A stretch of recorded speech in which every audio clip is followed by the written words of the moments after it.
জামায়াতের সমাবেশ কানায় কানায় পূর্ণ।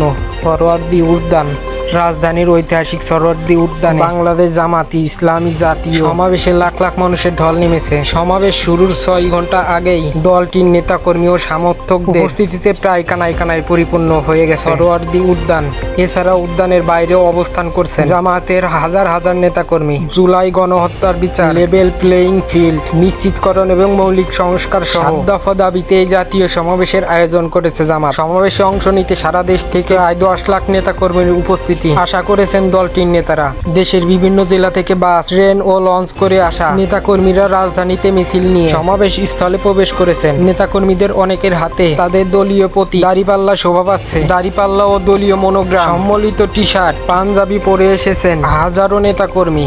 শনিবার 11 জুলাই ফজরের পর থেকে সরোয়ার্দী উদ্যান ঘুরে এসব চিত্র দেখা গেছে। এইদিকে ঐতিহাসিক সরোয়ার্দী উদ্যানে বাংলাদেশ জামাত ইসলামীর জাতীয় সমাবেশ সফল করতে দায়িত্ব পালন করছে 20,000-এর মতো স্বেচ্ছাসেবক। ভোর থেকে সমাবেশ স্থলে আশেপাশের কয়েক কিলোমিটার এলাকা জুড়ে বিভিন্ন স্পটে দায়িত্ব বুঝে নিয়েছেন স্বেচ্ছাসেবকরা। শনিবার ভোর থেকে হাইকোর্ট এলাকা, মৎস্য ভবন, শাহবাগ এলাকার বিভিন্ন স্পট ঘুরে এমন চিত্র দেখা গেছে। স্বেচ্ছাসেবকেরা সবাই একই ধরনের ড্রেস পরে বিভিন্ন স্পটে অবস্থান নিয়েছে। তারা বিভিন্ন জেলা থেকে আগত নেতাকর্মীদের সহযোগিতা করছে। কোন অঞ্চলের মানুষ কোন গেট দিয়ে প্রবেশ করবেন তা বুঝিয়ে দিচ্ছেন। মৎস্য ভবন স্পটে স্বেচ্ছাসেবক টিমের প্রধান মাসুদুর রহমান বলেন, সমাবেশে আগত নেতাকর্মীদের সহযোগিতা করাই আমাদের উদ্দেশ্য।